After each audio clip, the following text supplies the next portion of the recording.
And we're about to reconvene for all those still online. We needed to have a roll call of some sort to see if all the commissioners are back at the table, so to speak. So you can either volunteer your presence or I can call roll. Jerry Powell, I'm here. Okay, there's Jerry. How about Commissioner Bernier? I am here. Good. How about, thank you, Commissioner Munoz? I am here. Good. And Vice Chair Manley?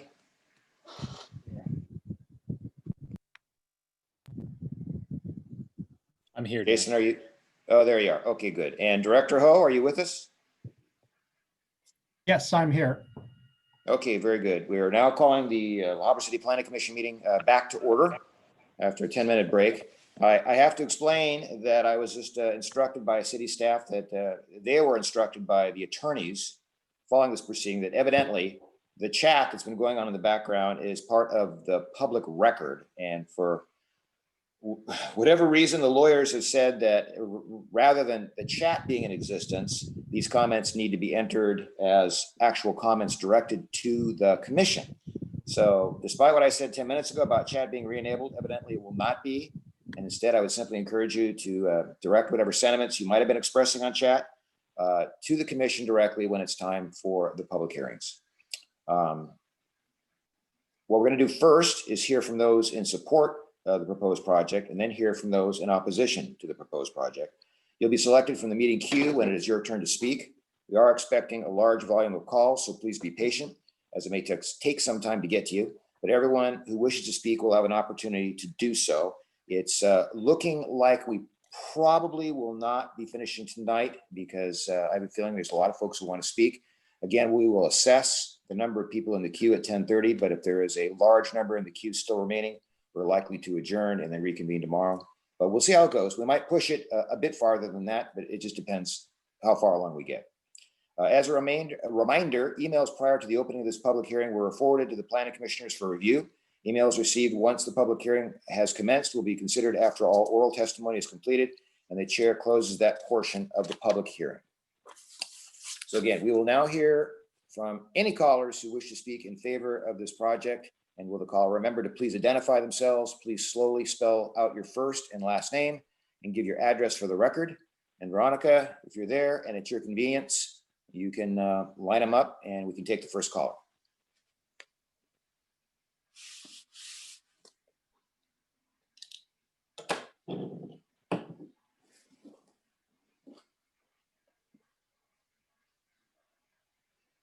There are about 10 people with raised hands, but I'm not sure if they're doing that for opposition or in favor of. Right. So, well, I'll issue a reminder to those that have just raised their hands that this is the time to speak in favor of the Rancho project, and that following that, we will be hearing from those in opposition. So if that is still your intent to speak in favor of this project, let's take on the first caller and we'll find out. let me, what I'm going to be doing is lowering everyone's hand. And then those that want to speak in favor can raise their hand again, please. Okay, so these are for in favor. We will start with Kenneth Stahl. Good evening, Mr. Chair and members of the Planning Commission. My name is Ken Stahl. I'm a land use attorney and law professor who specializes in land use and local government. Welcome, Mr. Stahl. Hello, how are you? I put a letter in the staff report, about 8 pages, that describes the RENA process, how it affects La Habra, and some of the consequences that may follow if the Rancho La Habra project isn't approved. I don't want to go through that whole letter. Obviously, it's long and technical. I would just like to go over some of the main points in a non-technical way, and also maybe address a couple of the things that were said tonight.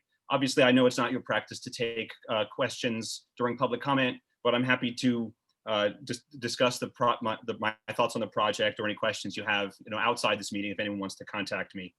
But anyway, the main point of the letter that I wrote was that it's going to be very difficult for the city to meet its regional housing needs or RENA obligations without entitling this project, especially if the open space initiative is then enacted and the city has not acted on the entitlement.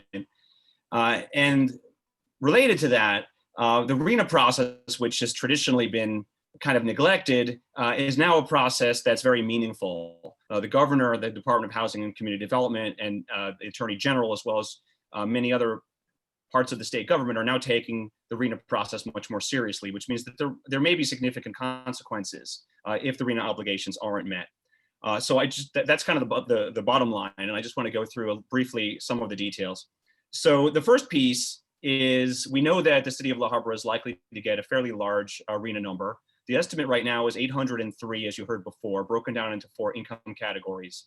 That's an estimate. It is possible that number will change, but as I said in the letter, I think it's likely that if anything, the number will increase. It will almost certainly not decrease. And I can go into more detail if you'd like, but again, that's described more in the letter.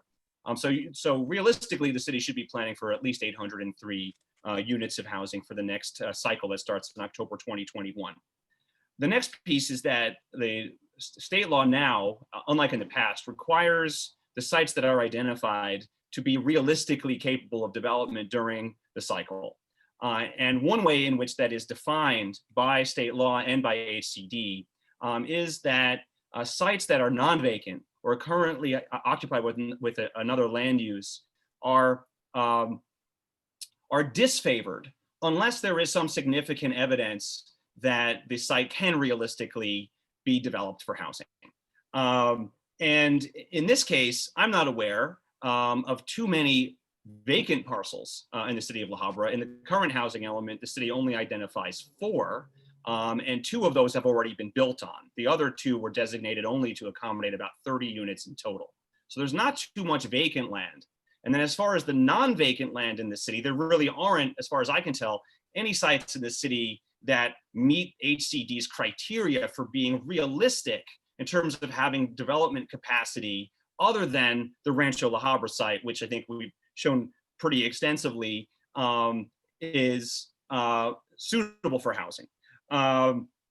Many cities I know are thinking that they can accommodate a significant share of their RENA with accessory dwelling units. But HCD has made it pretty clear that they may allow ADUs to accommodate some of the RENA share, but it's certainly not going to be the whole thing. So you're not going to be able to accommodate the whole 803 or even the whole above moderate share with just ADUs. There's going to have to be some significant development in the city.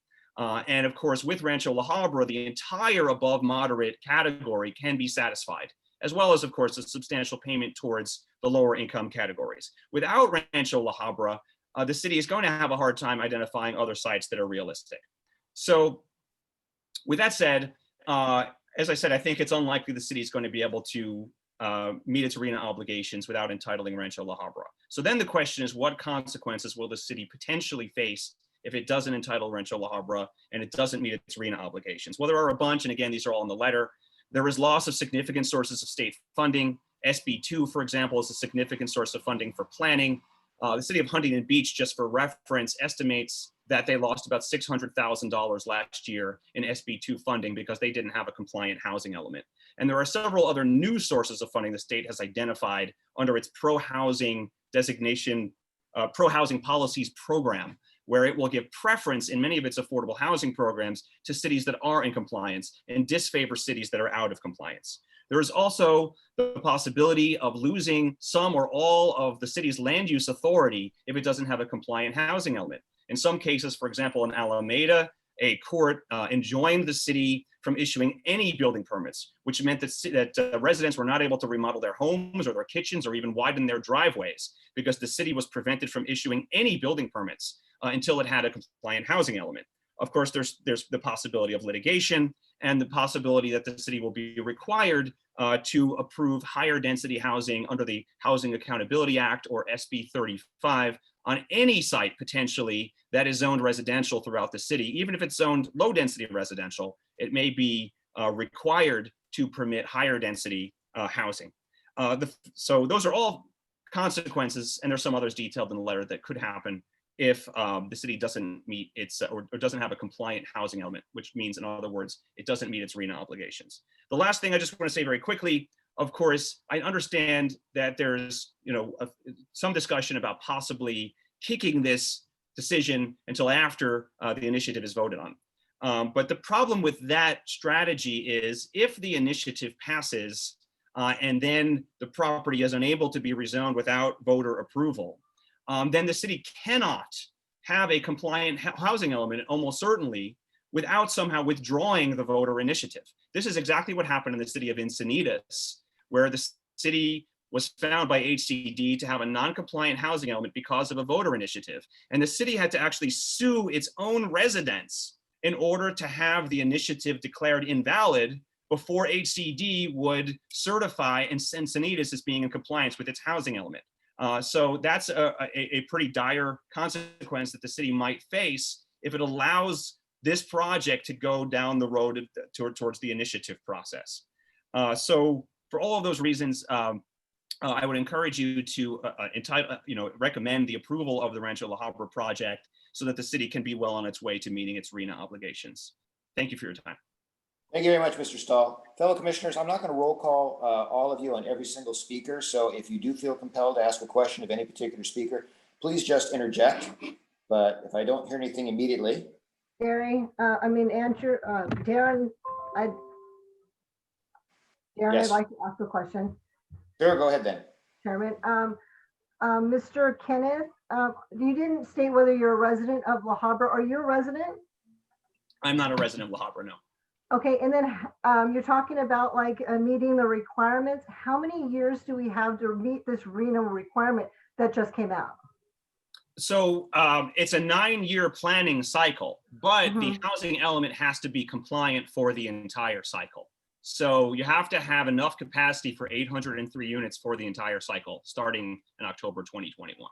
Yeah, but we just got those numbers. As of when? Well, the numbers aren't final yet. Right now, it's just an estimate. Yeah, so nothing's definitive. It still needs to be figured out. Well, as I said, it's likely to be somewhere in the neighborhood of 803 or possibly higher. Yeah, but we don't have exact numbers just yet. No, it's not finalized yet. Okay, and then we have 9 years. So, we have time. There definitely is time for this project. So there is time there's a distinction between actually building the units and planning for the units. Yeah. So you have the 8 years to build the units, but as I said, the plan has to accommodate the units throughout the entire cycle from the beginning. I get it. And Andrew Ho, I have one question for you really quick, if that's okay, Chairman. Go right ahead. Do we have numbers that are already flipping into this RENA number of houses? No, our new designation for the next 8-year planning cycle is 803. It'll probably increase by a little bit once the final numbers are done. And as we go through the housing element update, we'll be identifying kind of where we think the capacity is to put these 803 or more units over the next year or so. Okay. Thank you, sir, both of you. Sure, thank Thank you, Michelle. Is there anybody else real quick?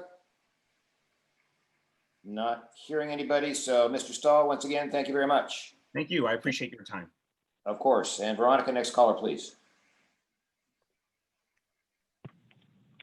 Okay, now we will hear from telephone number 949-903-8008. Go ahead, speaker. Am I unmuted? No, we can hear you. Oh, perfect. Thank you. Chair, Planning Commissioner Steve Lamott, Executive Officer for the Building Industry Association of Orange County. I would like to support or offer our support for this project. The Building Industry Association of Southern California, Orange County is a nonprofit trade association representing over 1,100 member companies, has over 100,000 individuals within the home building industry. The past several months, as everyone knows, have been unprecedented, significant impacts to the local and global economy. The state and federal directives to remain at home were nearly unimaginable until they became reality. And the economic impact of this cannot be overstated. But it's important to remember that before the COVID crisis, we were in California suffering from a housing supply crisis. A serious lack of housing at all income levels was preventing new families from climbing the ladder, the housing ladder, and from being able to remain in the areas where they grew up. Studies showed the state needs about 180,000 new units each year. We're producing on average about 80,000. And if you listen to the governor, which I think it was mentioned earlier, we need about 500,000 units per year. The thing is, when this pandemic is over, however that looks, we're still going to be in a housing crisis.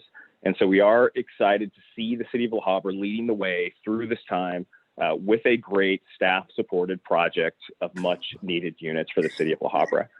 This will not just add units to the city, but it will add millions to city coffers that all residents will ultimately benefit from. So, and just lastly, a lot of people on this call, a lot of people before us were able to benefit from rezones within the city. Just give the other generations the same opportunity. Thank you. And then I think I did forget to mention my office, we are in Irvine. Thank you. Thank you, Mr. Lamont, very much. I'll wait to see if anybody wants to jump in, but otherwise we're going to proceed to the next speaker. So Veronica, at your leisure. Okay, now we will hear from Jose Trinidad Castañeda. Buenas noches. Good evening, everyone. My name is Jose Trinidad Castañeda. So just so I'm transparent with you all, because it may be asked later, I am a resident of Fullerton, zip code 92833, and my family lives in Coyote Hills, just across Idaho, and also in the Sandalwood neighborhood. So my godmother and godfather live there. I bike between both houses all the time, every day, except for the recent air quality issues due to the wildfires. And so I work in the environmental advocacy sector. I serve on the South Coast Air Quality Management District Youth Council. So I'm fairly familiar with how housing issues intersect with our climate crisis. And I just want to clarify that there is a huge need for La Habra to move forward on this project. I was actually the journalist who broke the story on the Rancho La Habra EIR back in 2018, I believe. And lo and behold, back then I didn't understand the housing crisis and how it affected me, or how it affected the vast majority of Californians. But fast forward to 2020 today, and I'm much more well-informed and educated on how a SCAG's Regional Council coastal plan impacts Orange County and how it impacts the Southern California region at large. We're not only in a housing crisis, we're in a climate crisis. As you know, we've been building suburban sprawl in the boonies, and we've been sending our low-income families, our young families to live in the desert and commute to our job centers in Orange County, which has contributed to our greenhouse gas emissions, which we have a duty and responsibility to dramatically reduce by half towards 2030. And we cannot possibly do that without building more housing near our job centers in Orange County. Now, this is one of the few parcels of land, this golf course, that you can actually build housing and expect that people can walk and bike to go do their daily needs, to go shopping, to go to the parks, to explore, just to live a good quality of life. And so I'm urging the Planning Commission to go ahead and move forward on the Rancho La Habra site, because as more people become informed about how critical our climate and housing crisis is, then I'm sure that more people are going to be willing to be good neighbors and say, yes, we can support more neighbors living near us. We are not going to repeat the 1950s racist, segregationist, class-based housing policies of the past. We're not going to repeat some of that rhetoric that says those people aren't allowed because I got my shot, and now younger generations don't get to have their fair share or their access to opportunity and live the American dream. So we're going to actually get on the same page here and remind ourselves that when we are talking about this Rancho La Habra project, we have to meet our state mandates to build housing. We have to meet our RENA allocation numbers in the recently passed the Coastal Plan and SoCal Connect Transit Plan. We're going to address the climate crisis by reducing the amount of traffic and driving, by living in neighborhoods and communities that are sustainable and walkable. And we're going to reduce the vehicle miles traveled by, again, staying within our sustainable communities. And so I just want to urge the Planning Commission that even though I'm not a resident of La Habra, I very much shop in La Habra. I love Northgate Markets. My grandfather helped co-found the Northgate Markets. So, I mean, like, come on. It's beautiful there. And I have family that lives in La Habra that would stand to benefit from, having housing opportunities nearby so that when my padrina and madrina get older, their grandparents have the choice of living just down the street or across Idaho. So that concludes my public comment for tonight. Thank you very much, sir. I would probably do something terrible to your last name. I want to say Soñada. Please forgive me, but I want to thank you very much. I'm not hearing any other commissioner wishing to interject. So again, thank you for speaking. And Veronica, next caller, please. Okay, we will now hear from Adam. And I unmuted him. I lost his last name. I'm sorry. Adam, you're on. Hi, my name's Adam Bookbinder. That's B-U-C-H-B-I-N-D-E-R. I'd like to address some concerns from the chat. I am unaffiliated with this or any other developer. On my day job, I'm an engineer. I've had friends displaced by the housing shortage, and I'm here because I care about this. I'm also a former and hopefully future planning commissioner in Northern California. I'd like to speak in favor of this development. Homes are desperately needed throughout the state. This is a gentle development. It's in line with the rest of the city in terms of density. It'll turn an unusable exclusive golf course into a public park and new homes. New neighbors will not ruin your city. Cities are not ruined by people. Cities are made of people. Now we're hearing about the environmental impact of the development, but the fundamental truth of environmentalism is that you can never throw anything away because away is not a place. The potential neighbors who would live in these new homes will not vanish. They'll live in Riverside. They'll drive through La Habra. They won't pay property taxes or shop in your local businesses. They'll spend hours in miserable commutes and pollute the air. I urge the commission to approve the development. I'm seeing a lot of fear and anger in the chat channel, and I don't envy you the contentious decision you have to make.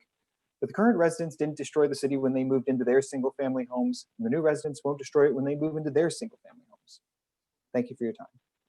All right, Adam, thank you very much for speaking. We appreciate it. Next caller, please. Okay, we will now hear from Kyle K.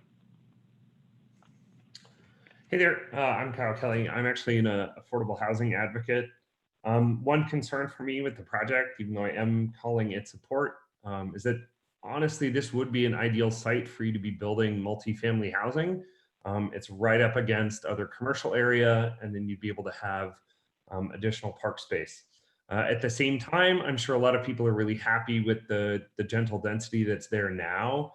But I know for somebody that worked at Walmart for 5 years and has lived in Northern California and Southern California, a lot of what we end up needing is apartments to be able to get by. And it's hard sometimes to find a place near where you work. And so I have kids now, and it concerns me if we are not creating enough housing. And certainly if we're not creating enough affordable housing for my own children, for your children, your grandchildren. And it's something that we need to be able to look at and figure out how to adapt and how to build as a city and as a county and as a state. It's imperative. There's a moral imperative here to figure out what to do. So for each of the people that are on here tonight, I know for any of you neighbors, you're concerned about the development. You should try to help steward this one in the direction you want. It's the same thing that I do in my own neighborhood now. And I'm gonna have to come back down to work in SoCal again. And I'd like to see that you're gonna be really welcoming with your neighbors. So thank you for your time tonight. Thank you very much, Mr. Kelly. We appreciate it. Andrew, a quick thing. I'm not having folks slowly spell out their first and last names. Is that compulsory, or in the interest of time, can I continue? What do you recommend? For the record, if we can have everybody state their name and spell it out, if it's not, we'll try our best to spell it out ourselves, but it'd be helpful for the record if everybody could spell out their names. Yeah, All I right. can go ahead and do that.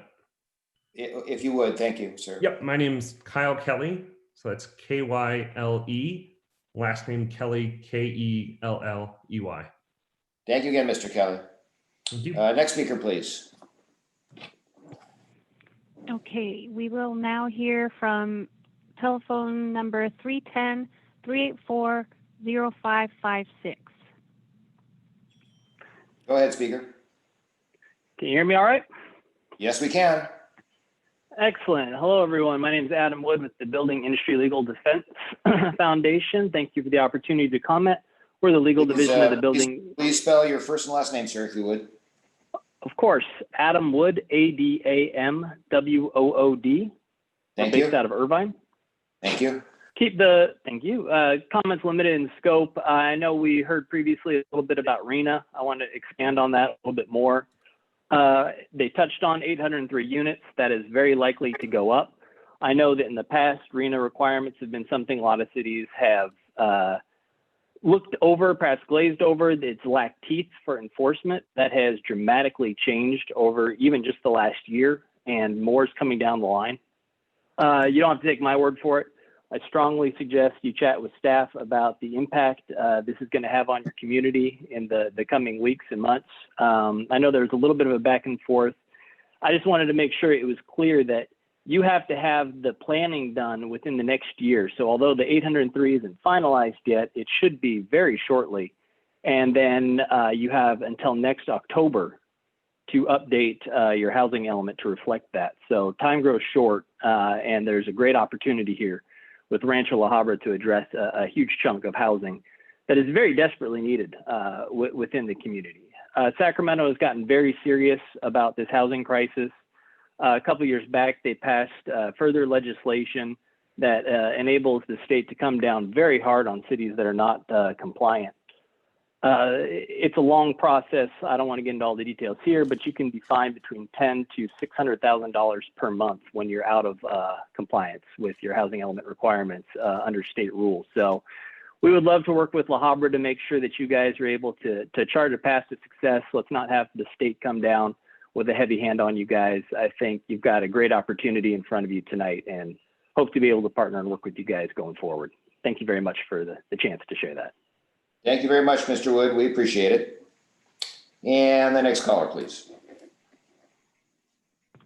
Okay, we will now hear from phone number 562-694-1044. Go ahead, speaker. Go ahead, caller.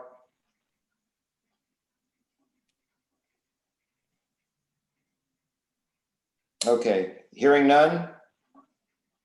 Can we move to the next speaker, please? Yes, we will now hear from Ana Karen Cervantes. Go ahead, speaker.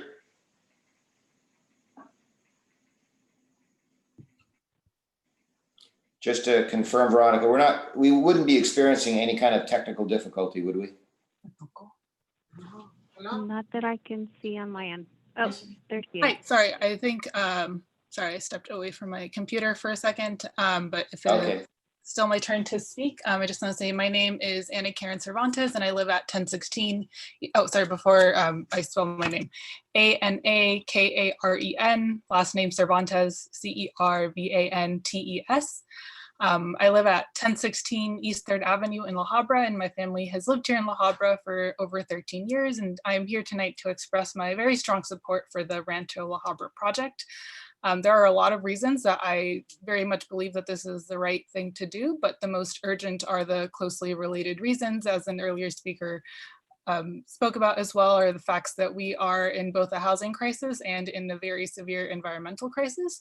Our state is literally on fire in large part because of our society's collective failure to take bold and decisive action to address climate change, despite the fact that we've known for more than 3 decades that this was coming.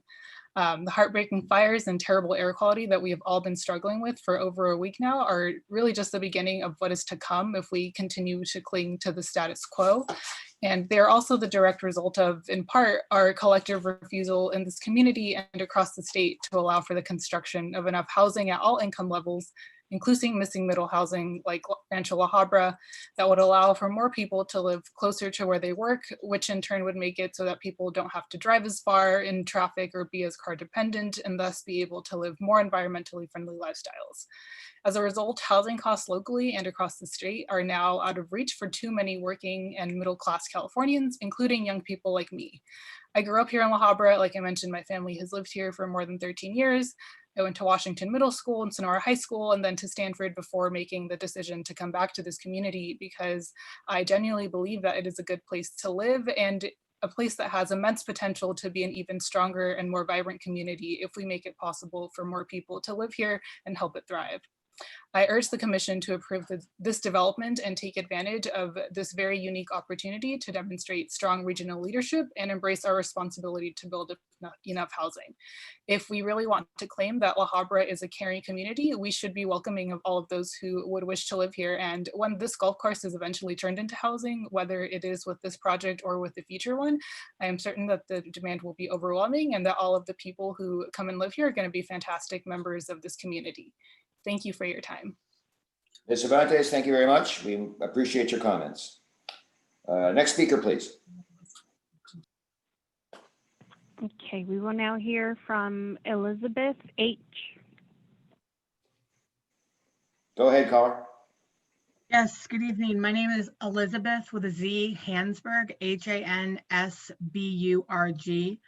I am formerly a resident of La Habra. I lived at 1016 Kerner Way, 90631. We have since had to move, but I now live in Fullerton where I sit on the Planning Commission. I also run the affordable housing and market rate housing advocacy organization called People for Housing Orange County. We sent you a letter. We are Orange County's grassroots housing advocates. I can't say it better than Ana Karen Cervantes said it. She put it all out there. So the one thing I will draw your attention to in my letter is something that has not yet been raised about the RHNA process, which is that when cities do their plan, they must identify sites that can be used for housing. If those sites already have something on them, they need to have buy-in from the property owner that the property owner is willing to have their site reused for housing. So as an example, if you have an industrial area that's doing okay and the owner of that property wants it to stay industrial, you can't just rezone it and say, oh, okay, now you can have housing there. The new laws that were passed that give HCD their monitoring and enforcement powers also require detailed analysis of every infill site. So you're going to need cooperation from any of the landowners that you identify sites for your future plan, which you have a year to do, literally 2021. And in this case, you have a landowner who's offering up their site for housing. So that should not be overlooked. You shouldn't just decide that, you know, because you don't like it there, it's not an appropriate place. Because a lot of what is going to go into, quote, making it an appropriate place is going to be the buy-in that you're going to have from the current property owner. So I'll leave it with that because most of what I would say has already been made by other callers. Thank you. Good. Thank you, Ms. Hansberg. We appreciate it. Thanks very much. Next speaker, please. We will now hear from phone number 714-365-1097. Go ahead, caller. Go ahead, speaker.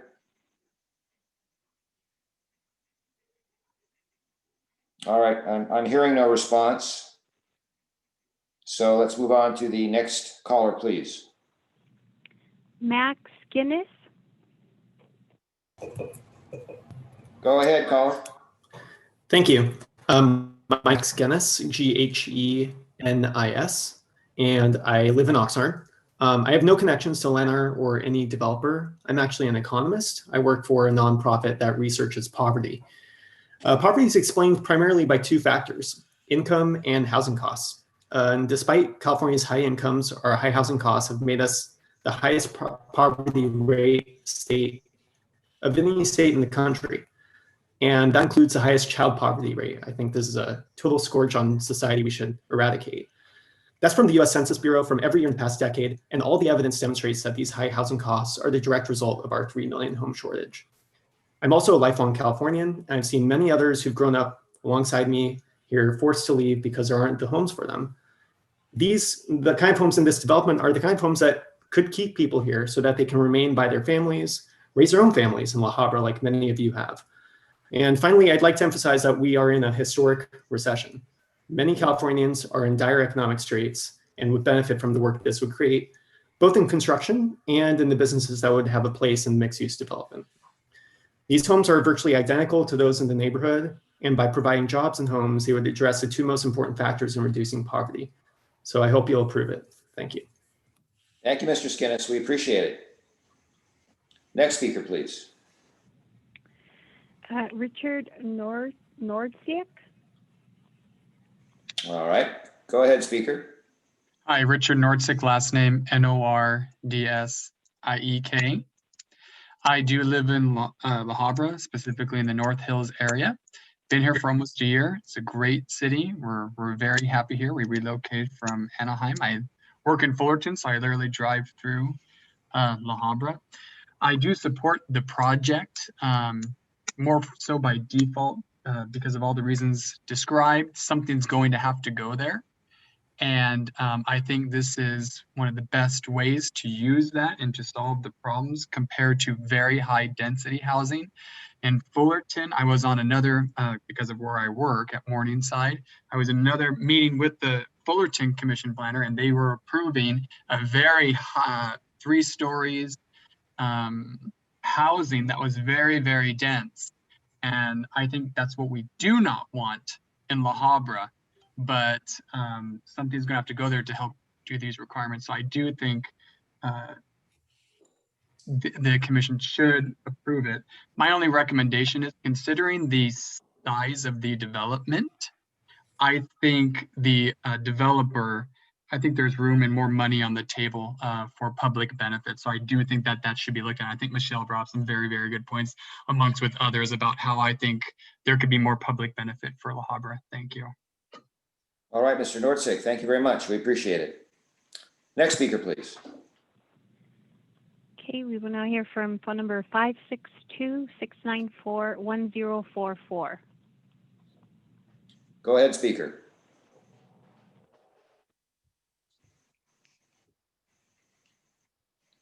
Go ahead, speaker. Do we have anyone there? All right, I'm not hearing anybody. So Veronica, let's plow forward. Okay. Next, area code 714-365-1097. Go ahead, speaker.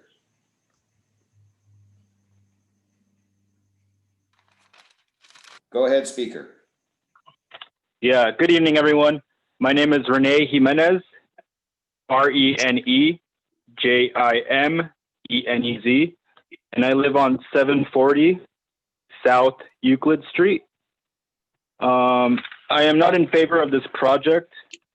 To tie climate change mitigation with the support of this project. Mr. Jimenez, yeah. I'm very sorry to interrupt you, sir, but this part of the hearing is reserved exclusively for those speaking in favor of this project. So if you're, excuse me. Yeah, if you're speaking in opposition, when we open that portion of the public hearing, that would be the time to raise your hand. Yes, sir.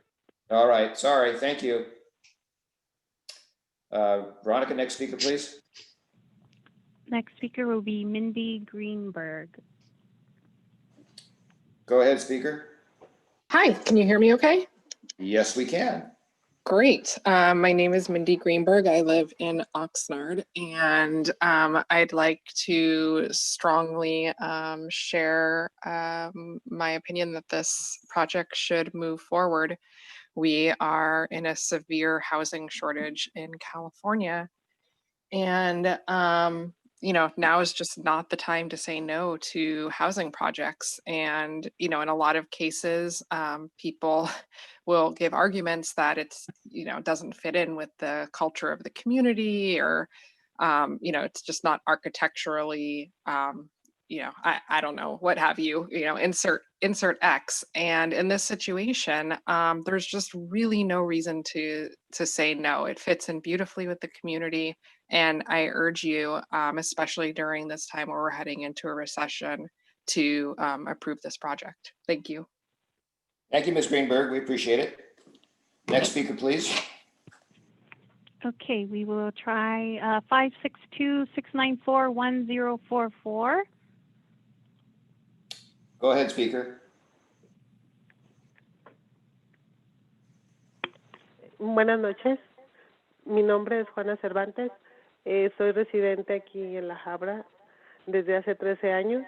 La dirección es 1016 East 3rd Avenue.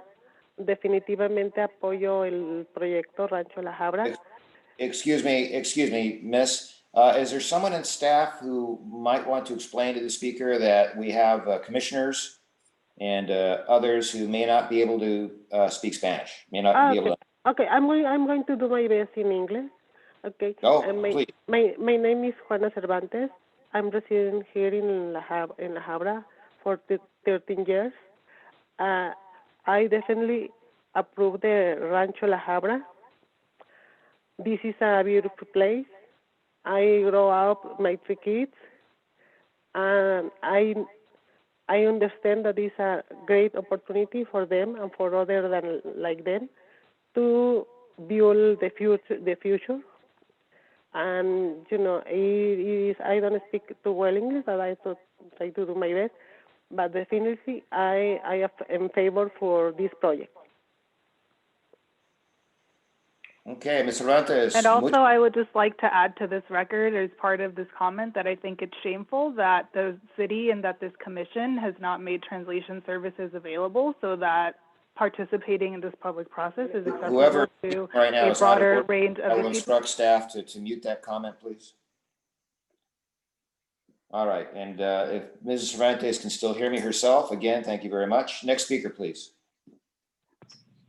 We will now hear from phone number 562-233-5269. Go ahead, speaker.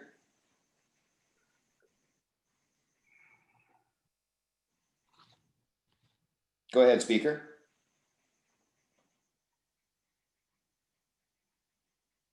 Caller, are you with us?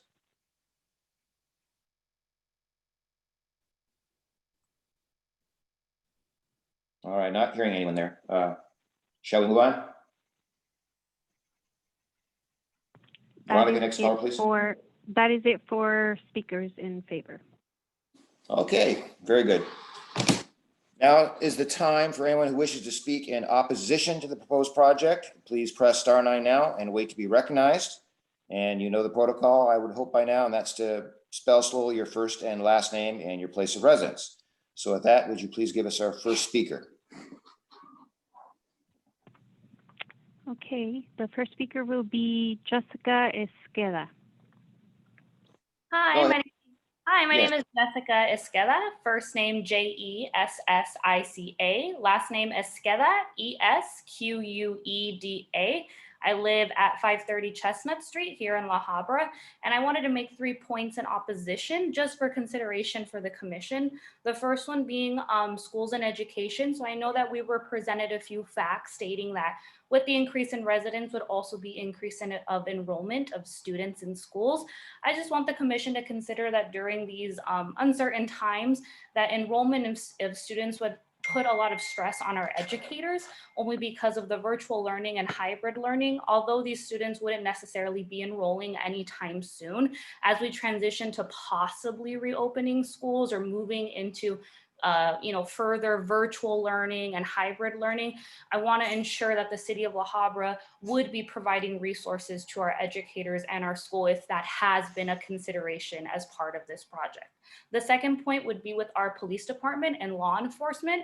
Currently, the police department requires a minimum of 4 officers on patrol every day. With our residents being at about 62,000, that means that each patrol officer is responsible for 15,000 lives every single day. With an increase of the number of residents and housing, that would only increase the number of lives that these patrol officers are responsible for. And although these residents, I'm not meaning that they would bring in crime, that would just mean that our police department would need the funding and resources to be able to properly and correctly patrol our city and keep us safe. So that should be a second consideration if this housing project moves forward. And third is one of the biggest arguments in opposition is due to traffic and greenhouse gases. So I just want to ask the commission, or just put it out there, if public transportation has at all been a consideration. I myself am a commuter all the way to downtown LA, and I actually use the Fullerton Metrolink Center. So I drive to the Fullerton train station and then commute to downtown LA. And I've found that living in La Habra for the past 2 years, it is quite difficult to find any type of public transportation route that would take me to any near giant or large public transportation hub. So if it's a consideration of the city, if that has been considered at all, that with the increase of residents and housing at Rancho La Habra, if any public transportation would be considered to ease the amount of traffic or be something to bring in millennials, or as we've been saying, we're trying to bring in younger home buyers or people that are really trying to grow their families here, for that to be a consideration as well. Thank you. Thank you, Mrs. Cara. Thank you very much. Veronica, I'm sorry, I meant to ask you earlier, is there any indication of how many hands are up just for future planning purposes? That was a note that was taken here that maybe we might be able to see, but I don't know if you can. There are 12. 12, all right, thank you. Next speaker, please. Okay, we will now hear from Laura. Let me unmute you. Go ahead, speaker. Yes, good evening. My name is Laura Rios, Laura-Rios. I live at 1310 West Lambert Road in La Habra. I have several sentiments to share with you. I also think it's kind of interesting that there were only 2 people that were in favor that were actual La Habra residents. That was very interesting. So I wanted to also address these concerns. I don't feel that this community is the right community. I do understand that we do have to create 803 new residences, but with this particular housing development, it only addresses the above moderate. What about the other 3 categories? And this $1 million donation to affordability, give me a break. You can't even buy 2 homes in La Habra for that, let alone, 100 plus affordable housing units. It's just impossible. So that's, to me, that's disgraceful that we're only going to get $1 million donation to that. I also want to share that this public park area that Michelle mentioned, this highly toxic soil, do we really want our families and our children to play there? That's disgraceful. And it's been flagged by the EPA that this is cancerous materials that can be hazardous to one's health, ingested or, whatever, drinking the water. So, I mean, that's just a horrible, horrible idea to want children to play in toxic soil. I mean, would you want them to play with oil? Because that's basically what you're doing. And, again, this traffic issue. I live very close to La Habra's worst traffic zone areas ever. They're Imperial and Idaho, but more explicitly, it's the Imperial and Beach. Ever since that Valencia area was developed, oh my God, has that been a nightmare. It's made Beach Boulevard feel like the 405 freeway on a Friday afternoon, pre-COVID. That's going to be exacerbated even more for people like me who live on this side of town. It's going to be horrible. it's going to be a nightmare for somebody like me. I'm totally, totally against this project. I think it should be revamped. I think it should include actual affordable housing units instead of this chump change $1 million donation. If you really want to address the housing concerns, then you would demand that affordable housing units be part of this instead of just a few dollars. Because that's what happened with the last community. And what happened? Where's the affordable housing? Thank you very much for your time. Thank you, Ms. Rios. Thank you very much indeed. Next speaker, please. We will now hear from Jimmy Andreoli. Go ahead, speaker. Yes, good evening, planning commissioners and chair. Thank you so much for allowing me to speak. Jimmy Andreoli, Jimmyandreoli, live at 1009 North Cypress Street in the city of La Habra. First, I want to say I find it incredibly offensive that the developer can sit there and tell us that he speaks on behalf of the residents of La Habra. He certainly doesn't. He certainly is not a resident of La Habra. We do, and we are here, and we're standing against this. I'm also not from the West Ridge housing development, which he stated, is the only opposition to this. I'm also a lifelong resident here from La Habra. First and foremost, more homes equals more traffic, not relaxing parks, not little comfortable nooks to hang out in, but frustrating experiences for all of us, especially those of us who have to travel from one side of La Habra to the other. It's not fun. It's not going to do anything to help that. In fact, it's going to hurt it. More homes at higher costs will not address the housing crisis here in La Habra. It's shameful that we would consider a project to help get more homes here when they're all just going to be really expensive homes. I'm sure they're going to be very nice, but they're going to not be affordable for the citizens here.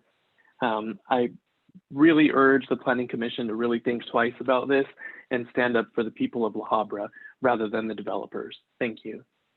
Thank you, Mr. Andreoli. We appreciate it. Next speaker, please. We will now hear from telephone 714-365-1097. Go ahead, speaker. All right, I'm back. Yeah, my name is Rene, R-E-N-E, last name Jimenez, J-I-M-E-N-E-Z. And I live on 740 South Euclid Street, La Habra. I think we all made great points on the CFD, affordable housing, the environmental concerns at the park. But I did have a question specifically to the developer or anyone that can answer it really. Does the 2.71 park acres per 1,000 figure account for La Habra's current total population, or parentheses, right? If, let's say, the housing complex is built, is it also accounting for that new added population as well? Mr. Jimenez, I'm very sorry, but unfortunately, in this framework at this point in time during the public hearing, we can't get into question and answer exchanges. I'm very sorry, but I know that staff would be more than happy to provide you with that information after the meeting in some way if you'd reach out to them. But again, we can't have the back and forth Q&A at this point. So I would ask that you continue to voice your opinion to your satisfaction. Sounds great. Thanks. I just on everyone's radar. Lastly, to tie this project to a climate mitigation effort is preposterous, right? We're not talking about affordable housing with public transportation infrastructure, some of their investment into this. It's totally homes that are being built on land that could be better utilized. So I just would like to also voice my disapproval with this plan, and thank you all for your work. Thank you very much, Mr. Jimenez. We appreciate it. Next speaker, please. We will now hear from Joe Faust. Go ahead, speaker. Go ahead, speaker.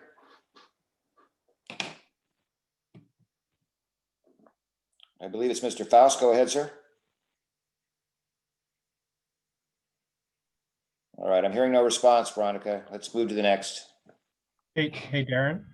Yes. I think we might be experiencing some technical difficulties with some of the Zoom calls right now.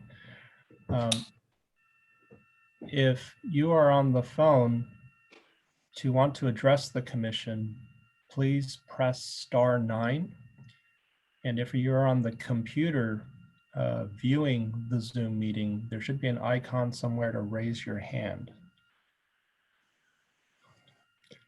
If you want to hover over your computer screen, there's 3 dots on there, and that should signal the ability to raise your hand.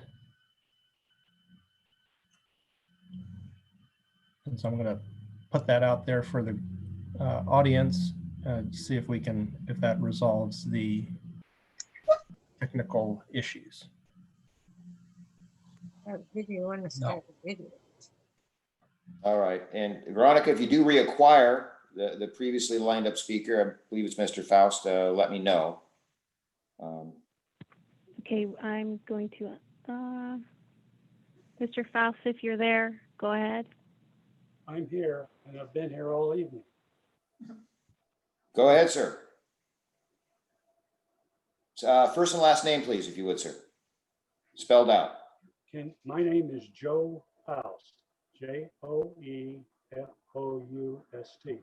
Thank you. Are you hearing me now? Yes, we can. Okay, I've been here the whole meeting and listened. So have we. Oh, okay. Thank you, Mr. Chairman, members of the commission. It's a pleasure for me to talk with you. I want to start out with to indicate I'm a resident, 601 Sandalwood Avenue, La Habra. I've been here, bought this house 50 years ago, and I'm still living in it as we speak.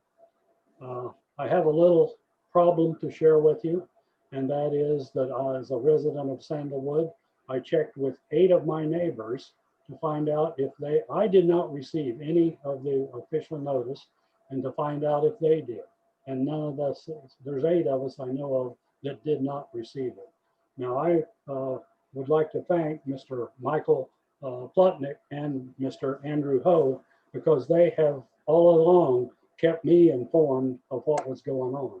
But there was some glitch somewhere in the system that Sandalwood Avenue, probably the most impacted, I mean, an additional entrance to this project will be on Idaho, opposite Sandalwood Avenue. And that street, with all the residents, was not apparently notified of this public hearing. Be that as it may, like I said, I know that what was going on. I've tracked this thing from the first day you held the public hearings, and I'm going to speak as a professional engineer, and so my opinions are going to be professional and not necessarily personal. Just to give you an idea of who I am and what I've done, I have over 50 years of experience in traffic engineering and have prepared and reviewed over 600 of these EIR type traffic studies. I worked in the government sector initially for 10 years at the federal, state, and local levels. And the last 40 years, I headed my own business as a consultant traffic engineer. Most of my experience has been in Southern California as a principal of the firm Austin Faust Associates. I've provided these traffic engineering services to many Southern California cities, including the city of La Habra. I've worked as a consultant to the city for 10 years before I retired. Although I've been a resident for the 50 years, I intend to keep these comments professional rather than personal. Now it's going to be lengthy. I provided, and I hope you have it in front of you, copies of my 6 pages of comments, and Mr. Ho indicated they would be distributed ahead of time to the planning commissioners. These 6 pages, I've rehearsed them, and they take me 30 minutes to get through. On the understanding the lateness, I'm going to try to skip through that a little bit on the understanding, or if you'll agree, that you will read these comments in the 6-page memo.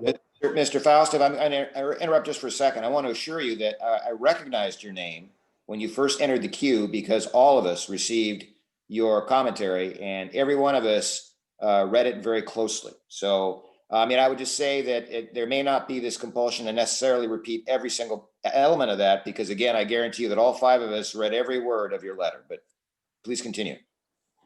Mr. Chairman, I appreciate that. And as a result of that and the lateness of the hour, if you've read that, then I'm going to make the point and get through this very quickly. Thank you. My comments, I'm responding to the EIR's response to my comments, and the EIR's response to comments have 22 responses, and they're not short responses. That's how the 6 pages can become 30 minutes or more. One of the things that I will do is I am trying to make a single point. The EIR indicates that I am wrong in saying that LOS cannot be used to identify traffic impacts. The reality of this is that the use of LOS was rendered void when the Natural Resources Administration certified SB 743 on December 28, 2018. This was later verified by the 3rd District Court of Appeals in November of 2019. Some of SB 743 is prospective with regards to its effective date of July 1st, 2020. However, provisions which eliminates the use of LOS are not prospective, and they became effective immediately upon NRA's certification. After December 2018, LOS, level of service, is no longer an environmental impact. One of the city's traffic consultants, Fair and Pierce, who is regarded as an expert in VMT, is working with the city to develop your own procedures. They warned that LOS was no longer used for CEQA after December 2018. SB 743 does 2 things. First, it specifies that LOS is no longer valid for CEQA. Second, it is prospective in that some of the changes did not take effect until July 1st. So at this point, LOS is not affected by the July deadline. And it's the use of VMT, which is its replacement, was not required until July 1st of this year. This means the EIR circulated between those dates cannot use LOS, but does have to include, but does not have to include VMT either. This creates a big problem with CEQA traffic analysis. So that is my main point, is that the EIR is using now, as the California courts claimed it, a moot methodology, ICU or traffic delay, as the basis for determining what the traffic impacts would be. And this methodology is no longer valid in CEQA. Now I can go on with 21 other points to make, but that's my main point that I wanted to make to you, that in fact, I'm telling you that the basis upon which the traffic study was done, and I've called this out with the original document as well as the partially recirculated document, that LOS cannot be used for CEQA purposes. Now, like I said, there's a lot more that I'd like to tell you, and I have serious concerns about the overall quality of the traffic study. But the main point is they simply did not use a legitimate, recognized methodology to determine what the significant traffic impacts are. Yeah, Mr. Faust, I can tell we really appreciated receiving your detailed correspondence. There's obviously a tremendous amount of expertise reflected in what you sent to the commission, and we again read it very carefully, and we also appreciate your additional input tonight. So we just want you to know we're thankful for that. Well, I guess I was a little awkward in punching the right buttons to get to talk to you, but it's a pleasure on my part too. Thank you very much, Mr. Darren, I have a couple of questions, Mr. Chairman. Go ahead, Michelle. Mr. Faust, can I ask you how many hours did you put in into this proposal that you made about the traffic? Well, I put in, I estimate over 260 or 70 hours, and to do a thorough job, I've been pretty thorough, but to do a complete job and understand just the traffic part of it alone. There's 10,000 pages here. The traffic study is about 3,000 of them. I put in 260 hours at least. That's a conservative estimate. I would say that to do a thorough job, one I would like to do, I would have to double that time to really get into everything. I see, but 200, that's a lot of time. That's about as much time as I put in, reading it the past couple weeks. My other question is, I saw that you made several trips to the golf course. How many trips did you make up there to count cars and evaluate traffic? 40 or 50 trips. The golf course is right by the Sam's Club gas station, and that's where I gas. So every time I gassed for the last year and a half or so, I would drive through the parking lot at Westridge and count the cars. They average just under 100 cars at 11 to 12, and that's just one point in time in the day. So what it's telling me is that this project, this golf course, is actually doing quite well. In fact, 4 or 5 years ago, the then manager told the city council that the golf course was doing great. So while it is true that golf has taken a dip overall in the country, based on many observations of the parking lot and counts, and I'll provide you that data. I'm an engineer, I keep all of the data. That parking lot's half full all of the time. Yes. And I have a couple other questions. You mentioned the Sandalwood and Euclid corner. Can you explain that a little bit more clearer to me? The Sandalwood and which corner? Euclid. Euclid and Sandalwood. Well, the project entrance will be at Sandalwood in Idaho. The other end of Sandalwood Street is Euclid at Sandalwood.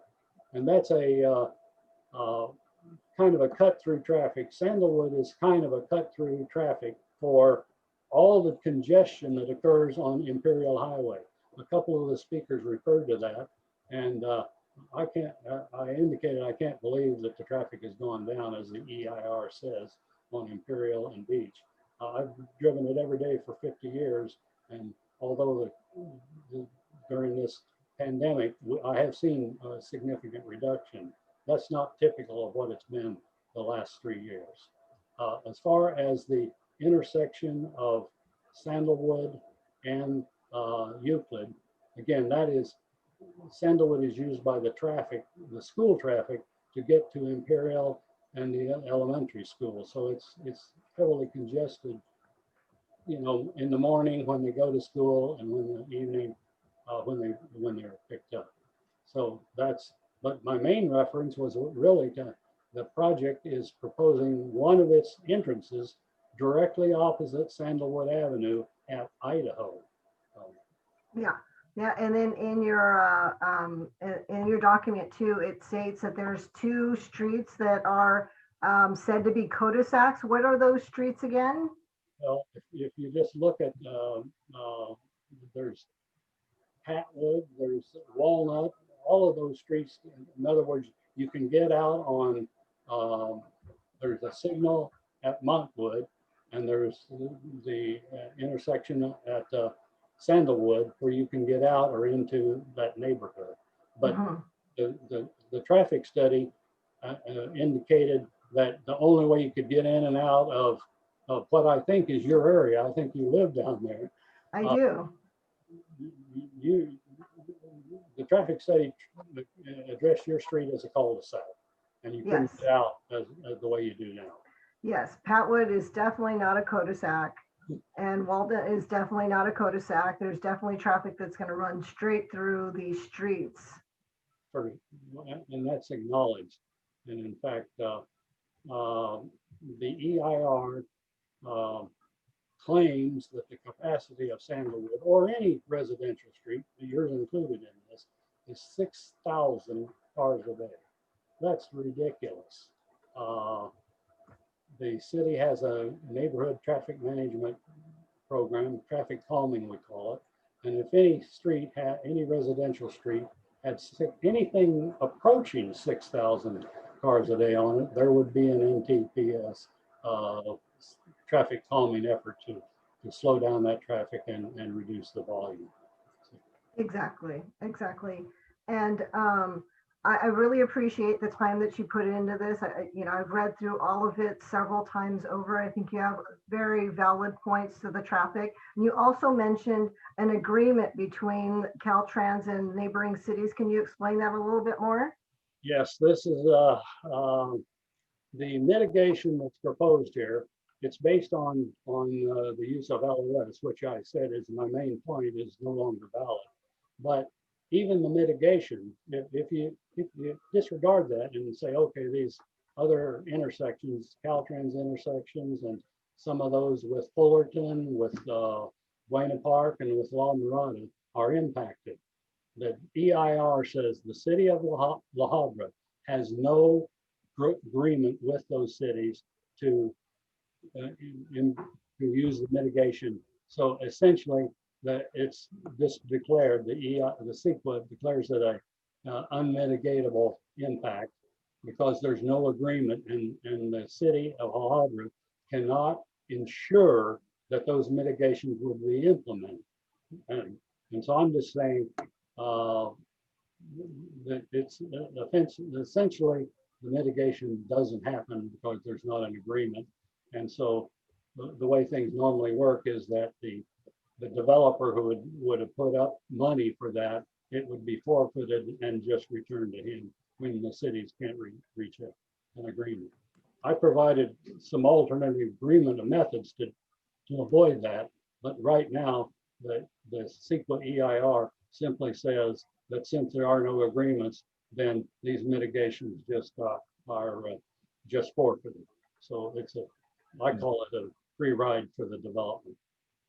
So will there be unforeseen costs to the city and the residents because of this? Yes, I think they're going to, the project proponents have circulated a financial report that says it started out at $1 million. Now the city's general fund will be increased by $1 million or $1.2 million per year. That's fine. I don't argue that point. What I do argue is that it doesn't look at what the individual cost for the city will be. Those costs are going to be at least $1 million or more. And so this project will not result in any significant increase in the city's general fund. It is more likely to result in a deficit. And that shouldn't surprise anybody because nationally, and certainly in California, single family housing does not pay for itself. It relies on the adjacent or commercial and industrial property to pay the cost that the increased police, fire, even water. The city is in the water business. And the claim is that, well, we're going to save a lot of water. Well, that's also going to cost the city revenue. So that's not even included in that. So bottom line of all of this discussion, as I'm saying, that financial report, if it's going to be relied on, needs to be prepared by an expert, and it needs to include the city's costs as well as their revenues. Wonderful. And Mr. Faust, can you tell us once again, your background once more so we have it on record for sure? I'm a professional traffic engineer in the state of California. I'm also a registered traffic engineer. I spent the first 10 years out of graduate school working for 3 levels of government: the federal level, the state level, Caltrans, and the city level. I was the city traffic engineer for Santa Ana for 6 years. After that 10 years where I've used to gain experience, I started my own consulting firm, Austin Faust Associates. The city of La Habra, which was one of my clients until I retired. I worked for you guys for about 10 years before I retired. I was one of the engineers that developed the statewide record, the statewide examination for traffic engineering registration. In other words, I was grandfather of the registration, the professional registration process. I was chairman of the Orange County Traffic Engineering Council, and I've had a good, solid 50 years, all in traffic engineering. That was my forte, that was my career, and that was my business. Thank you, Well Mr. Faust. I qualified. really appreciate it. I'm yielding back to you, Mr. Chairman. All right, Michelle, thank you. And thank you again, Mr. Foss. We appreciate all your time and energy and effort with this. Next caller, please. We will now hear from area code 714-992-2028. Go ahead, speaker.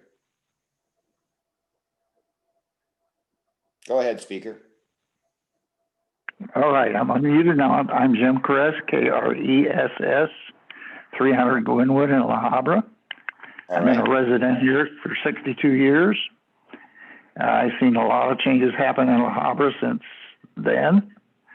And I'm agreeing with almost everybody out there that this is a no-go.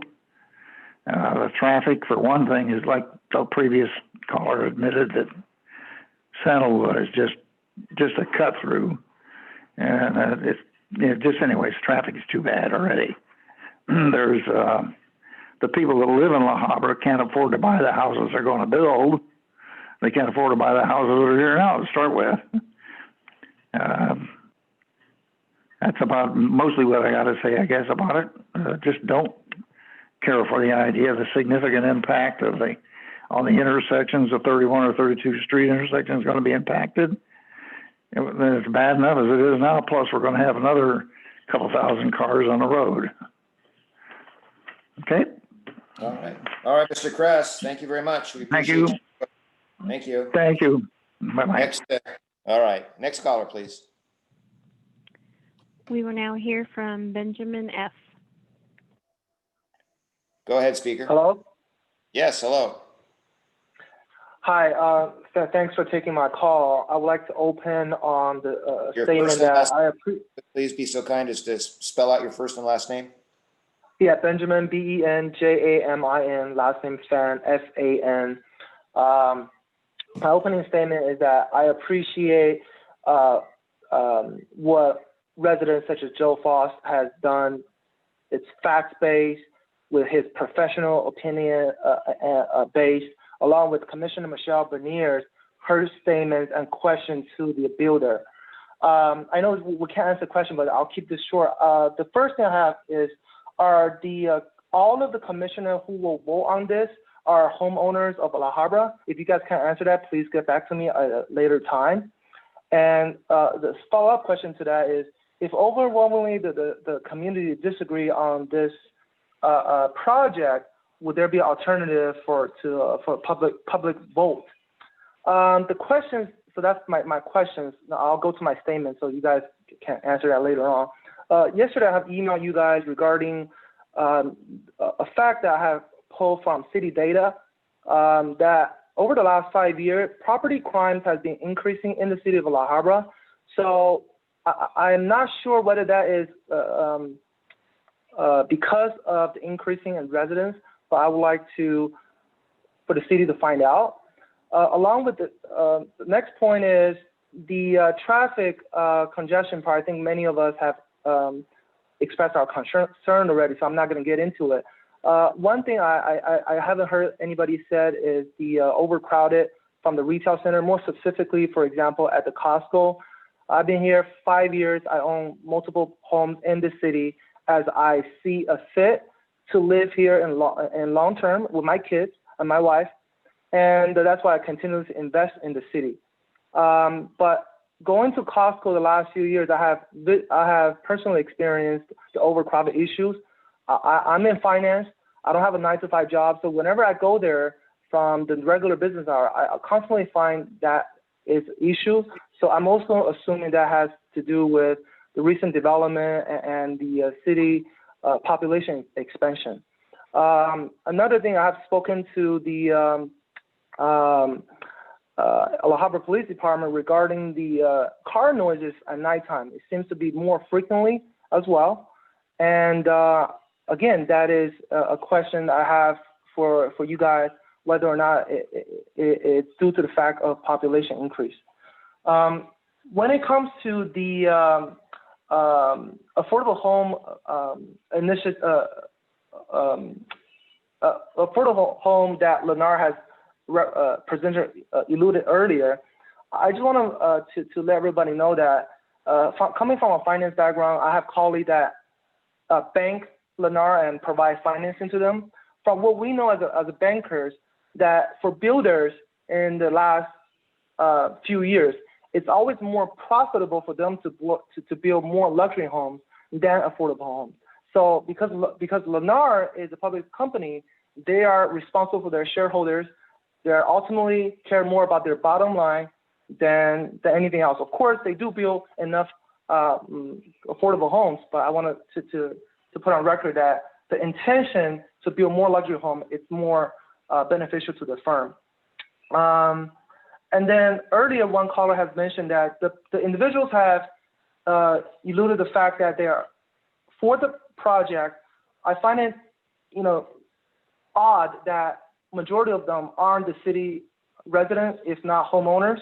So that is something I want to ask: is it appropriate? Going to the public part that Michelle has mentioned about the contamination issue, I wanted to also state this fact that if that land was to build homes, Lennar going to have a hard time, or any builder going to have a hard time to get approved or financed by the bank because of a possible environmental issue. So for the fact that they decided to not build on that land and then convert it into something else for the public use, that is a issue that I don't know whether or not the contaminant will have a health effect on the resident. That's only time can tell, study can show that. But I'm stating the fact that if they were to build on that land, the bank's gonna have a great concern to give them financing. And then lastly, the presentation given by Lennar, would there, in the future, would there be a time limit? Because I find that to be a lot of excessive. I don't know if a lot of the statement that the representatives have stated are fact-based rather than opinion-based. But with that, I appreciate the time for me to speak, and going to closely follow this project.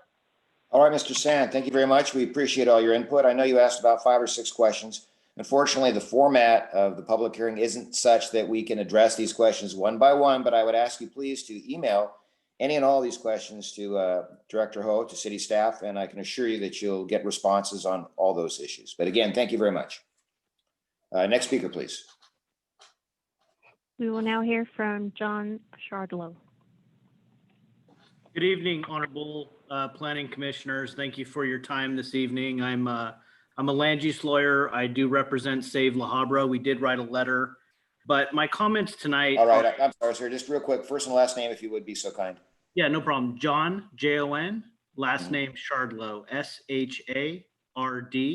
Shardlow. Right, we're in receipt of your correspondence, Mr. Shardlow, but go ahead.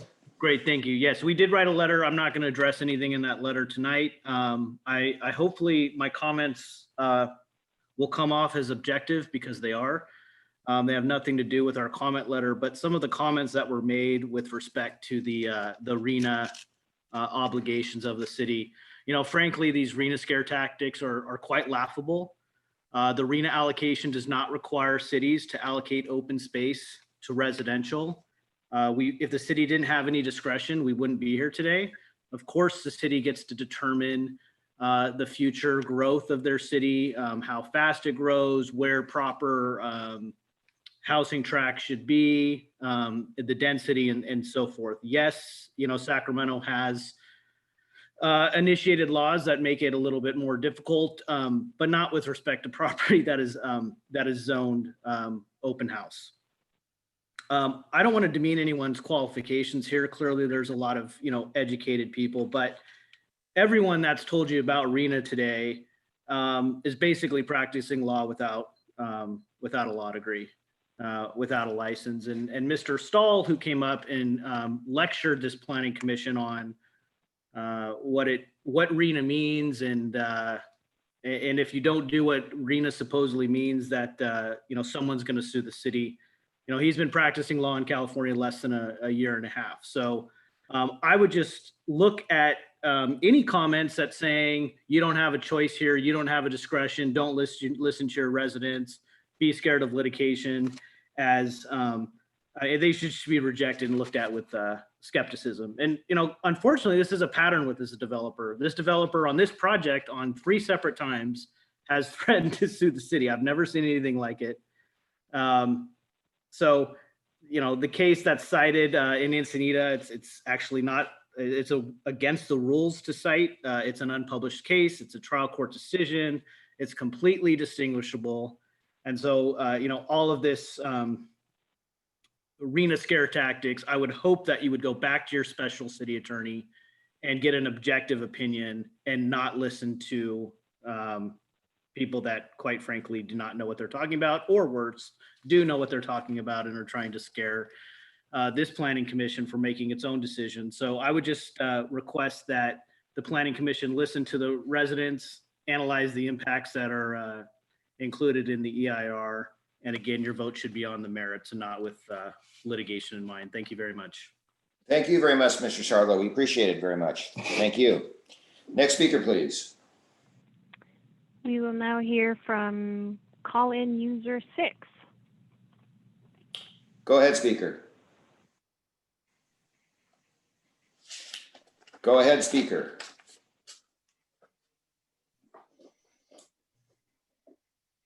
Are you there, speaker? Can you hear me? Hello? Yes. Go ahead, caller. Yes.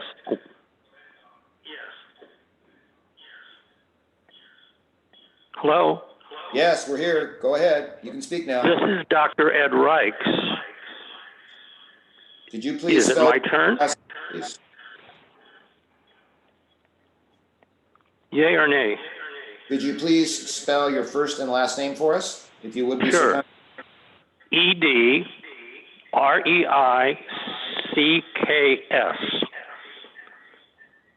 right, And I live at 1861 South Floyd Court in La Habra, and we are one of the original residents. We were phase 1. I am calling because I am opposed to this program. I want to begin by thanking Commissioner Beignet, excuse me, for her very concise paying attention, if nothing else. She said something very important that I hope that we all carry home, and I hope we pound on and pound on and pound on. I believe she says we have 8 to 9 years to solve the 804 unit problem. So my suggestion is this: let's think about it for 7 years, and then we can tear the place up. If we tear the place up now, we can't rebuild it in 7 years. So let's slow this whole darn thing down. Let's take our time. Let's not Lennar's greed get to us, all right? Let's make the correct decisions. I'd also like to make a little comment about the argument that everybody wants to see little Johnny hand in hand with mommy going across the little bridge that Lennar builds for them, across the creek, in the park, yada, yada.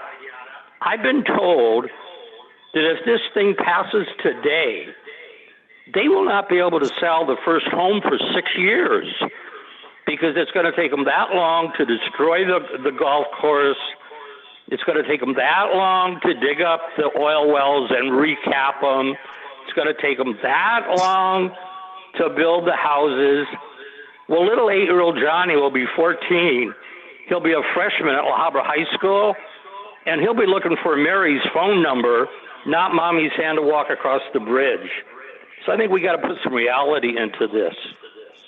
And I would like to invite everyone to come on over and take a look at the park that Lennar built for us.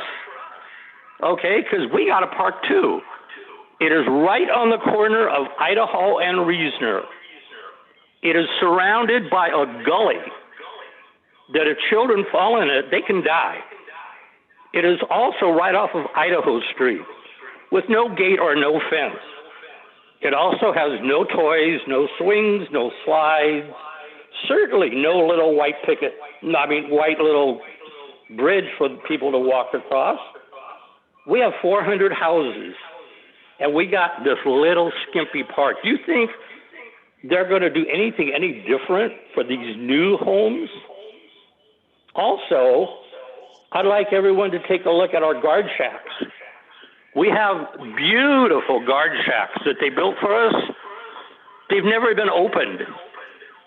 21 years they've been locked. You know why? Because Lennar forgot to put toilets in them. Without toilets, the city of La Habra does not allow the guards to be in them. And when we asked Lennar to build and put in toilets, we were told it was too expensive for them to come back and make that change now. This is who we're dealing with. These guys are shysters. I would like to end by telling you the real reason I called. I was coming home today from work. I'm a clinical psychologist, and I was wearing my mask, not only for COVID-19, but because of the really bad atmosphere because of the fires. We can't breathe. We just can't breathe. And I thought about it. And I thought, what makes oxygen? And the answer was photosynthesis. And where does that come from? And the answer is, as you all learned in junior high, it comes from grass and it comes from trees. It does not come from exhaust pipes. Exhaust pipes make carbon emissions. We can't breathe carbon emissions. So Lennar, don't bring us 6,000 more car trips. Leave our trees and our grass so we can breathe. You want to make things better for our children? Leave the grass and leave the trees so the children can breathe. For all of you that called in for this program, who called from Irvine, let's build them in your neighborhood. I think that's a great place for people to live. Anyway, thank you for your time. I appreciate it. Bye-bye. Thank you, Dr. Price. We appreciate your time as well. Thank you very much. Veronica, can we do a real quick assessment? Pause for a second. Can you tell me how the queue is looking? Do you have any idea? We have 12 speakers on hold. 12 speakers on hold. My suggestion to my colleagues is to take this at least another 15 minutes to 10:45, do another assessment at that point. And if we still have a significant number of callers, we're going to have to call it a night. But unless there's any objection to that, it's my intention to continue until at least 10:45, and then we will re-examine the status of the queue. And hearing no immediate objections to that, I would then ask for the next speaker. Okay, we will hear from Christine Cook. Thank you. Go ahead, Ms. Cook. Hello, First can you hear me? class. Yes, we can. Perfect, thank you. I'm here and I'm going to speak a little bit because I'm also incorporating my parents' letters to save some time. My dad is 86 years old. Real quick too, just got to spell your first and last if you would for the record. We appreciate it. Yes, my name is Christine Cook, C-H-R-I-S-T-I-N-E. Last name Cook, C-O-O-K. Thank you. So we're just voicing our opinion that we are in oppositioning to rezoning the Westridge Golf Course in La Habra. My father is 86 years old and he cannot imagine living the next 6 years, if he has 6 years of his life, with 6 days a week in misery during this possible construction. Lennar wants to make money with no care to the citizens of La Habra. Lennar will be passing the costs of the community facilities district known as Melrose to the property owners. They basically want to make a lot of money and wipe their hands and walk away. We in La Habra do not want to hear, see, smell, and be polluted for 2 years during site grading and preparation. We also don't want to hear and see 4 more years of construction after that. We live above Beach Boulevard in the Westridge community and have enjoyed a breeze for the past 20 years. Are we expected to close our windows and just run the air conditioning for the next 6 years? Should we put a cover over our pool and just drain it since it will be constantly dirty? And our backyard will be basically a plume of toxic air and dirt. Many of us in the community walk daily, and I'm just not sure how safe this will be. It's not safe for the wildlife, the gnat catcher, and the noise that will be generated. We also don't want to lose our third entrance to Westridge. We consider that a safety issue. My father has already been in a severe traffic collision at Beach and Hillsborough. Someone ran a light on Beach Boulevard at 50+ miles per hour, and his car was totaled. 2 people in the car were injured. Living on Mangrum Court above Beach Boulevard, we frequently hear car crashes and car noise and car racing. There is no planned mitigation to the significant traffic problems that we have in La Habra and the surrounding areas. We also have concerns about the safety of the existing homes on Mangrum Court in general. Most of these homes have significant structural issues, moving backyards, cracks in our homes. We've replaced our pool plaster and our backyard 4 times. Pylons have been drilled through our homes to stabilize them from shifting and breaking. And we're concerned that moving the earth below for cleanup, drainage, and sewers might undermine the poorly designed slopes that our homes are built on. Our home is situated on expansive oil deposits in the ground. 8 years after moving in, we had to retrofit our backyard to the cost of $200,000 to stabilize the soil. We have the understanding that the golf course became a golf course due to the oil deposits in the ground and that it was not suitable for the housing development at the time. It's still not suitable for building homes if 20 feet of topsoil must be removed.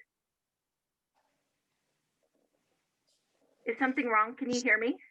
Oh yeah, we can hear you. Okay, sorry. My screen just has different things popping up on it. Okay. Yeah. Okay, our soil is saturated with water due to the oil underneath us. It's called a liquefaction zone. Our house has this, our home and the soil has the potential in an earthquake to turn into a mudslide. What mitigations are being taken to prevent this from happening? We're very afraid that our home could end up on top of another home.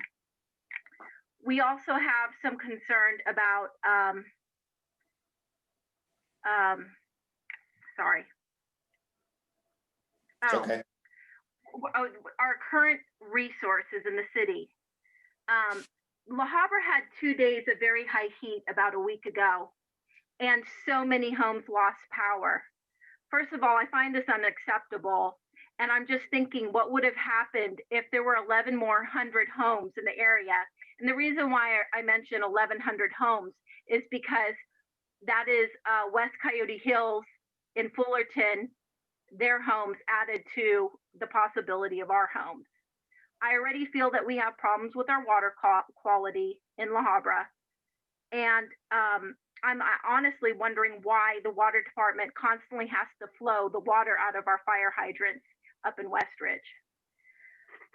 We've had the local water supply backed up into our pool, and it became green instantly. We had to drain the pool. We already can only water our backyard 2 days a week, although the letter made it up to 3 days a week this week that I got in the mail, so that's good. You know, I don't like the fact that we're going to build under an earthquake fault. We all had significant damage to our homes 6 years ago, a tremendous amount of damage. We like our quiet life in La Habra. We don't want Lennar to get away with destroying the natural wildlife, and getting rid of the existing deed restrictions is just terrible. I want to reiterate the park that I guess it must have been Lennar, whoever the home builders that built for us when Westridge was built was, you know, 9 acres. and it's called Vista de Valley Park on the West Ridge side, and it's just 9.7 acres of nothing. It says it has a gazebo and paths and benches, but it's really ugly and it's nothing special. And I just don't see them building anything more special in the future.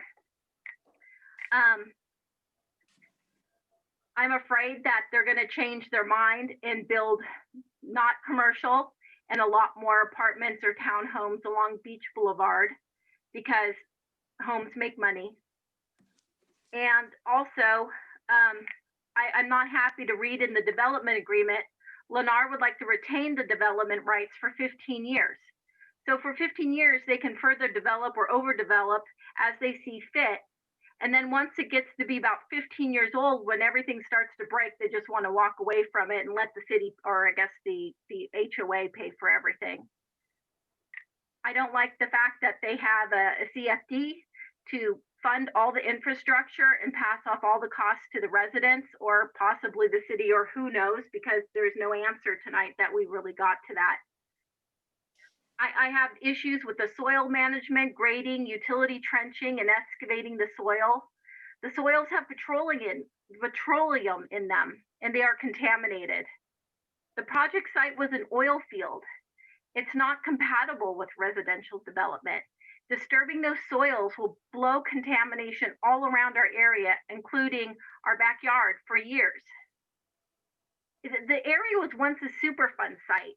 Digging up the land again will just spread the contamination. I'm going to talk about also very quickly just the Fish and Wildlife letter written in January of 2020 that doesn't agree with the proposed project. The area is a refuge for many species, such as the vireo, gnatcatcher, the owls, the wrens, and other birds. These birds are indeed here in the city. I hear them, I see them. These species and habitats mean nothing to Lennar and their plans for their profits. Between the West Coyote Hills project and the proposed Rancho La Habra project, over 1,100 residences will impact the wildlife, which include wildlife fleeing the trails and their habitat. To quote the letter, this can result in an energetic and psychological cost, temporal and spatial displacement of preferred environments and otherwise suitable habitats, reductions in reproduction rates and population levels, and ultimately an alteration in species composition and diversity.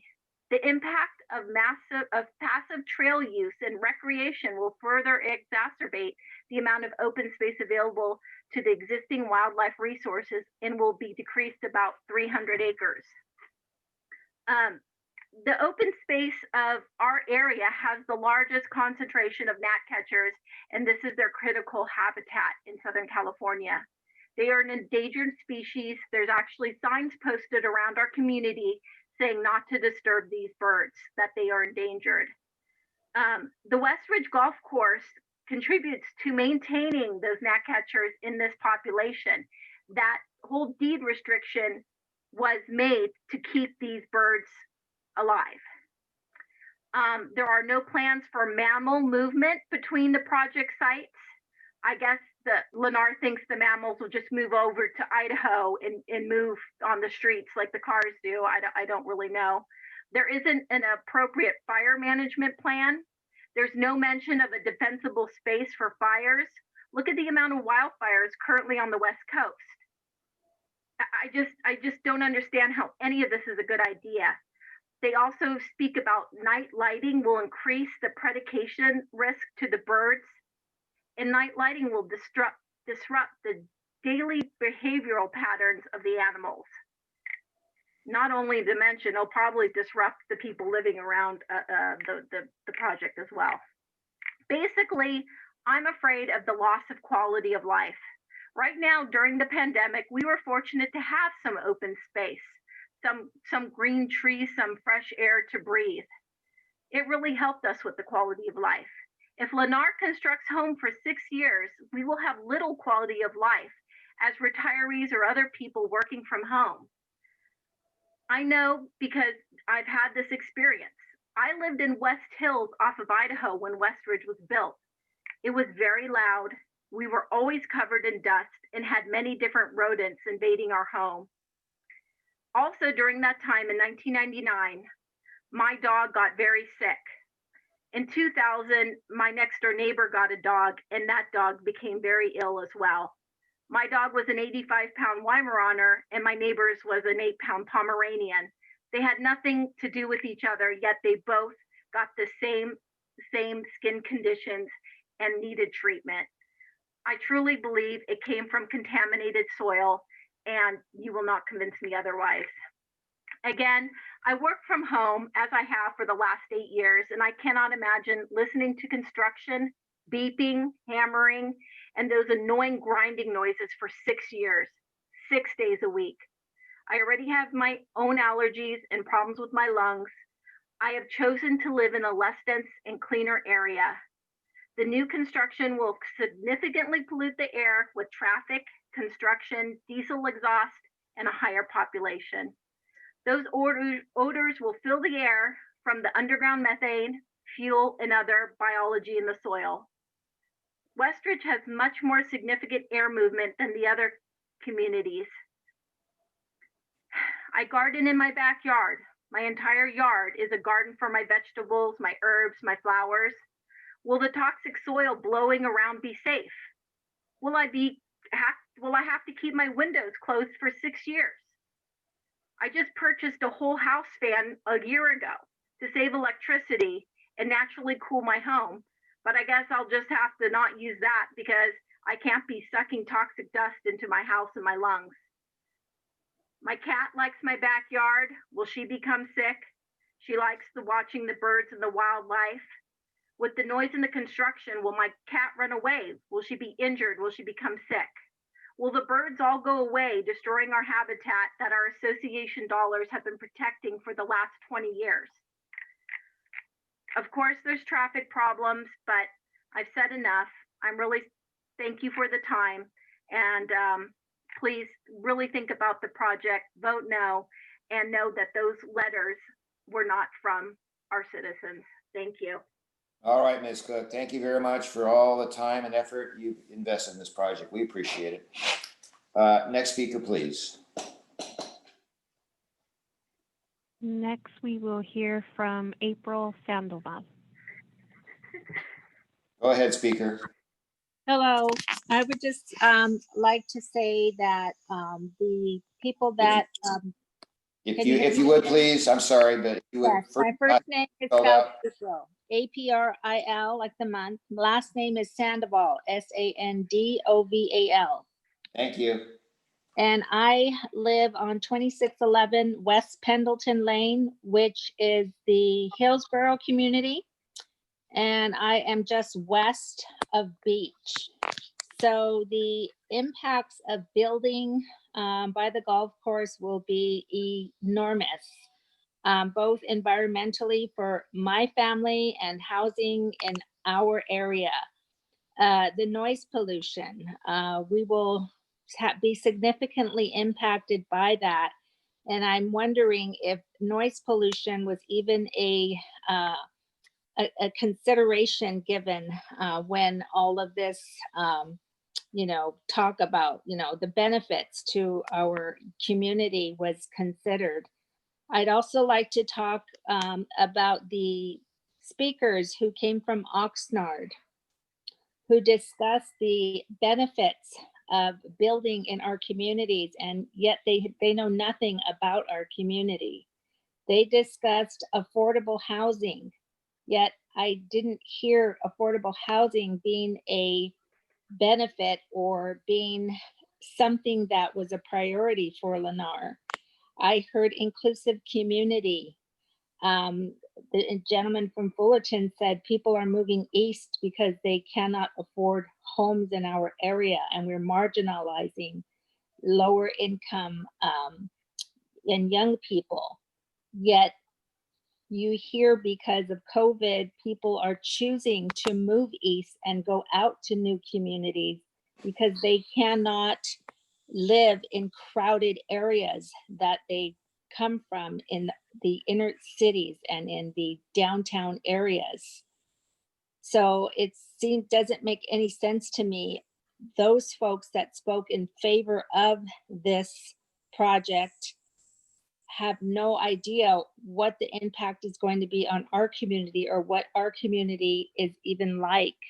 Oxnard has open spaces, green areas, clean air.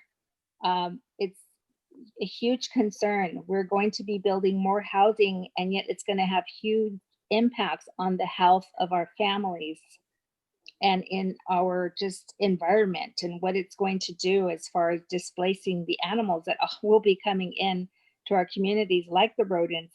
I've seen it all the time when just one neighbor is doing construction in the community. We get all of these animals that come out into our residents. So I really feel that when we're talking about the concerns of our community, our residents don't all come out and even speak about it. It's unfortunate that we don't have opportunities for a large part of our population to come out and feel the freedom to communicate in a primary language that they may have, whether it be Chinese, Vietnamese, Spanish speaking communities. This should be addressed, and this should be considered. Having translators available for our communities to come out and speak and to have the freedom to be heard is a big part of being an inclusive community. And I think this should be addressed, because we're missing a huge part of the population and what, you know, their ability to be able to express what they want for their community. So I just want to say that there is definitely some trust issues here, huge trust issues, not only with Lennar, but I also think with our city and how our city is governed. And that's all I have to say, and I thank you for my opportunity to speak. All right, Ms. Sandoval, thank you very much. We appreciate it. Thank you. Veronica, can we take another look at where we are with the queue? There are 10 people on hold wanting to speak. All right, so we're going to do a quick roll call here, only because we have to be mindful of the fact that 10 more folks at our current rate may take another half hour, 45 minutes. Plus, if we did get to the point of commission deliberations, it's reasonable to think that those deliberations might go on for another half hour or longer, 45 minutes.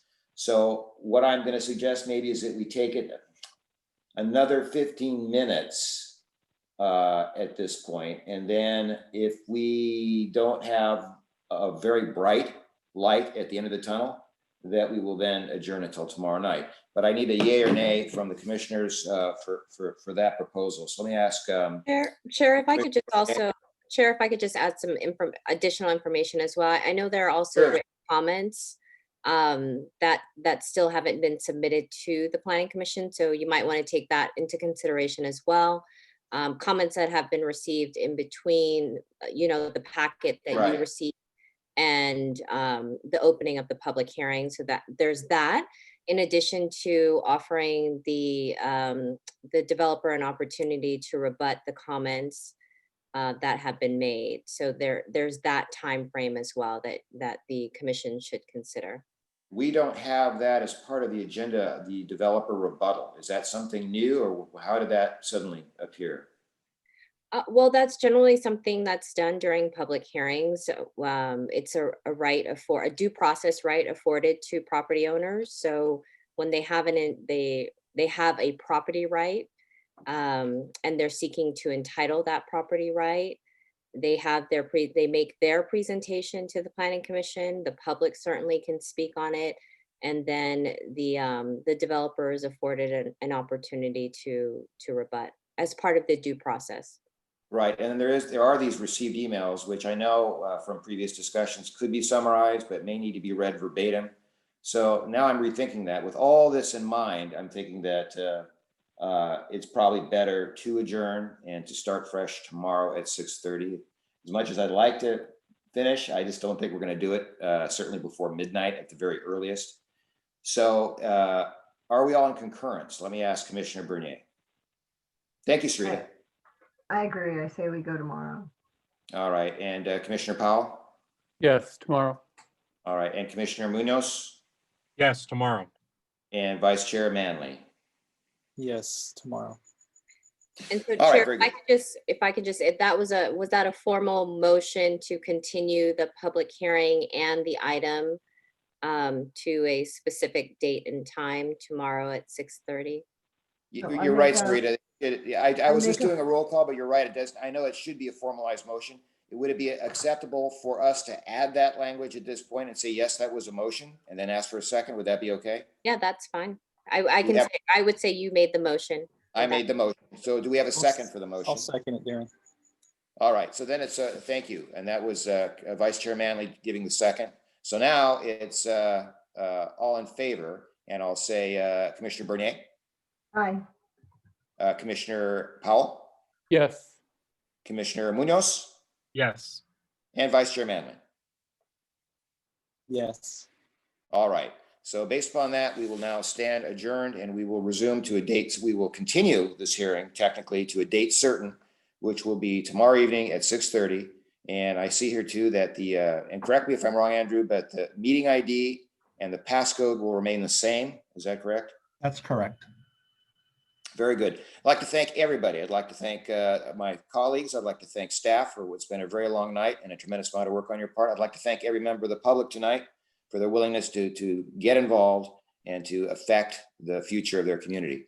So with that said, everybody have a good night, and we'll see you back tomorrow at 6:30. Thank you very much.